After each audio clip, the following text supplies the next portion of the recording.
Hello dear students, आज हम design engineering के बारे में पढ़ेंगे। ठीक है, so today's lecture will be on design engineering. So what is design engineering? So first of all, we design engineering perspective is to solve real life problem using engineering. कि जो भी हमारा रियल लाइफ प्रॉब्लम है उसका हम solution जो भी है वो इंजीनियरिंग का यूज करके लाएंगे। So main perspective is to solve the real life problem using engineering. ये हमारा मेन पर्सपेक्टिव है डिजाइन इंजीनियरिंग। ठीक है, तो it should be not seen as good और बैड।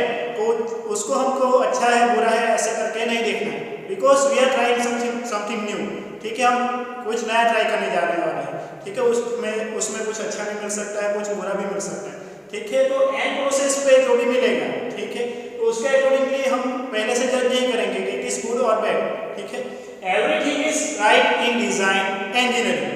डिजाइन इंजीनियरिंग में हम जो भी प्रोजेक्ट लेंगे, ठीक है, हम उसे फर्स्ट टाइम ट्राई करने जाने वाले हैं। ठीक है, सो डिजाइन इंजीनियरिंग में क्या है, एवरीथिंग इज राइट, सब सच है। ठीक है, ठीक है मीन्स क्या कि अगर हम गुड और बैड के पर्सपेक्टिव से उसको देखें कि फॉर एग्जांपल हमने कुछ नया ट्राई किया, उसमें कुछ अच्छा मिला तो वो बेटर ही है। कुछ बुरा मिला कि जो हमारा थिंकिंग था वो नहीं आ सका, एंड रिजल्ट हमको नहीं मिला, तो हमको क्या मिलेगा कि कुछ मिसिंग है, तो उसको क्या है हम नेक्स्ट टाइम सॉल्व कर सकते हैं, उसको इम्प्रूव कर सकते हैं। ठीक है, तो जो भी है सब सच, ठीक है, अच्छा है। सो उसके अकॉर्डिंग क्या है कि हमको गुड और बैड नहीं देखने का है। अगर कुछ अच्छा मिले तो उसको और इम्प्रूव करने की ट्राई करो। ठीक है, कुछ बुरा मिले तो उसका सॉल्यूशन लाने की हम ट्राई करेंगे। So it is the design thinking process, general concept. Okay, so now next है D1A. So it will be introduced in SAM 3. तो D1 में आपको SAM 3 में इंट्रोड्यूस किया जाएगा। So in this we have to take basic problem. So इसमें क्या करना है, SAM 3 में हमको कुछ भी जनरल बेसिक प्रॉब्लम लेना है। ठीक है, कुछ भी हम जाएंगे डोमेन पे, कुछ भी दिखेगा, ठीक है, हमको लगता है ये प्रॉब्लम है, तो उसको एज अ प्रोजेक्ट हम ले लेंगे। ठीक है, so the main thing is observation and empathy. In D1A observation and empathy main means के हम किसी जगह जाएंगे, यहाँ पे कुछ देखेंगे, ठीक है, तो ऑब्जर्व करेंगे और सेकंड फील करेंगे कि वहाँ कोई पर्सन काम कर रहा है, वहाँ जो भी चीज़ है तो उसको हम ऑब्जर्व करेंगे, उसको फील करने की ट्राई करेंगे। ठीक है, तो उसके रिलेटेड क्या है, D1A में मेन है आपका ऑब्जर्वेशन एंड एम्पैथी। ठीक है, फिर आएगा D1B which will be introduced in SAM 4. So SAM 4 में आपको क्या करना है कि ब्रांच स्पेसिफिक, कि आप सिविल में हो, मैकेनिकल में हो, इलेक्ट्रिकल में हो, कंप्यूटर किसी की ब्रांच में हो, ठीक है, तो ब्रांच स्पेसिफिक प्रॉब्लम आप ले सकते हैं। SAM 3 में क्या करना है, SAM 3 का प्रोजेक्ट हमको SAM 3 में ही कंप्लीट कर देना है, SAM 4 में उसको कंटिन्यू करना नहीं है, बिकॉज हम SAM 3 में बेसिक प्रॉब्लम ले रहे हैं। ठीक है, बेसिक प्रॉब्लम ले रहे हैं हम, तो SAM 4 में क्या करेंगे, ब्रांच स्पेसिफिक अगर कोई हमको मिले प्रोजेक्ट, बिकॉज के हम SAM 3 में कुछ ना कुछ तो हमारे ब्रांच के बारे में पढ़ लेंगे, एज वेल एज SAM 4 में भी कुछ सब्जेक्ट मिलेंगे कि जिसका यूज आप आपके प्रोजेक्ट में कर सकते हैं। ठीक है, तो उसके लिए क्या है कि आप ब्रांच स्पेसिफिक टॉपिक ले सकते हो SAM 4 में। So apply design thinking in it. So SAM 4 में क्या करना है, डिजाइन थिंकिंग प्रोसेस हमको इंप्लीमेंट करना है। ठीक है, तो उसका मेन थिंग क्या रहेगा, आइडिएशन एंड प्रोडक्ट डेवलपमेंट। कि हमको क्या मिला, कुछ प्रॉब्लम दिखा, हमने फील किया, तो उसके बाद क्या होगा, हम आइडिया जनरेट करेंगे माइंड में कि इसका सॉल्यूशन क्या आ सकता है, इसमें हम क्या कर सकते हैं। ठीक है, आइडिया आ गया, लेकिन आइडिया पे वर्क करके प्रोडक्ट बनाओगे तब आपको पता चलेगा ना कि आपने जो सोचा है वो सही है, गलत है, या मॉडिफिकेशन की रिक्वायरमेंट है। ठीक है, सो SAM 4 में क्या है, ideation and product development is the main thing. आपको कोई आइडिया आएगा माइंड में, उसको आप प्रोडक्ट में कंपोज करोगे, ठीक है, और उसको फिर मार्केट में लाओगे, और पीपल को जिसको प्रॉब्लम है उसके पास आप जाओगे, आपका एंड प्रोडक्ट है। ठीक है, तो आइडिएशन एंड प्रोडक्ट डेवलपमेंट में भी there in SAM 4।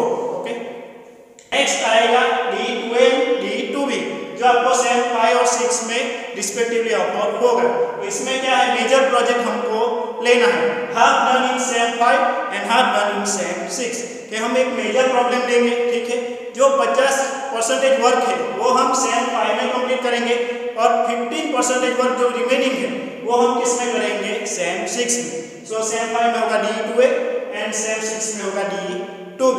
So SAM 5 के अकॉर्डिंगली बात करें तो हमको क्या सोसाइटी और कम्युनिटी जो है उसके बेस प्रॉब्लम लेना है कि जो भी सोसाइटी बेस प्रॉब्लम है, ठीक है। तो हम जाएंगे ऑब्जर्व करेंगे तो पूरा एक साथ जब चलेगा ये तो लिखोगे, ठीक है। तो 15% वर्क, ठीक है, वो हमको फाइंड में करना है 15% 6 में, ठीक है। तो पूरा एक साल मिलेगा, ठीक है।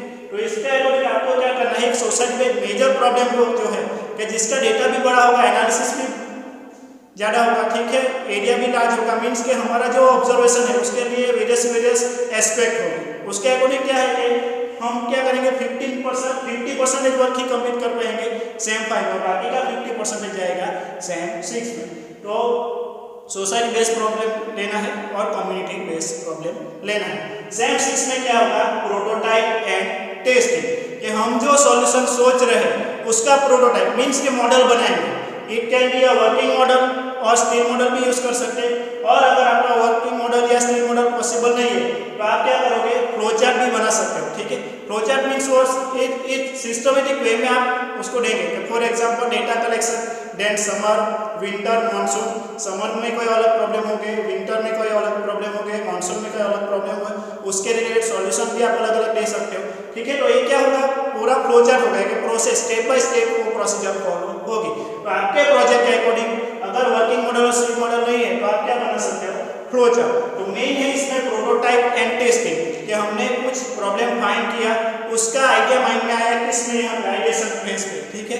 आइडिएशन के बाद क्या है, प्रोडक्ट डेवलप किया, हम मार्केट में रखेंगे, उसका पॉजिटिव नेगेटिव कोई भी रिव्यू आ सकता है, ठीक है। तो उसको अकॉर्डिंग हम चेंजेस करेंगे। लाइक टेस्टिंग होगा कि गवर्नमेंट का रूल्स एंड रेगुलेशन है, आईएस स्पेसिफिकेशन है कि जिसके हिसाब से हमको चलना पड़ेगा, ठीक है। तो वो टेस्टिंग प्रोसीजर होगी, उसको वो पास करती है तो ठीक है, तो वो एज अ प्रोडक्ट आप मार्केट में उसको इंट्रोड्यूस कर सकोगे। अगर वो टेस्टिंग में फेल हो सकती है तो हमको टेस्टिंग के बाद चेक करना होगा किस वजह से प्रॉब्लम आ रही है, उसका क्या सॉल्यूशन हो सकता है, उसको क्या हम रिप्लेस कर सकते हैं। तो प्रोटोटाइप में क्या होगा, आपने एक बनाया प्रोडक्ट उसको मार्केट में दिया या एंड यूजर को दिया, तो उन्होंने कुछ रिव्यू किया, तो उसके अकॉर्डिंग आप फिर से कुछ चेंज करोगे, फिर से प्रोडक्ट लाओगे, ठीक है। तो prototype can be more than one, एक से ज़्यादा भी प्रोटोटाइप आपके प्रोजेक्ट में हो सकता है, ठीक है, क्योंकि जो रिव्यू मिलेगा उसके अकॉर्डिंगली आप वर्क करोगे। So prototype and testing is the main one in design engineering to be. So this is the simple procedure for cell 3, 4, 5 and 6। So इस वीडियो में हम इतना ही कंप्लीट करेंगे। नेक्स्ट वीडियो से हम क्या कैनवासिस जो है डिजाइन इंजीनियरिंग में उसको डीपली स्टडी करेंगे और उसके अकॉर्डिंगली जो वर्क करना है वो हम नेक्स्ट वीडियो से स्टार्ट करेंगे। Okay, thank you.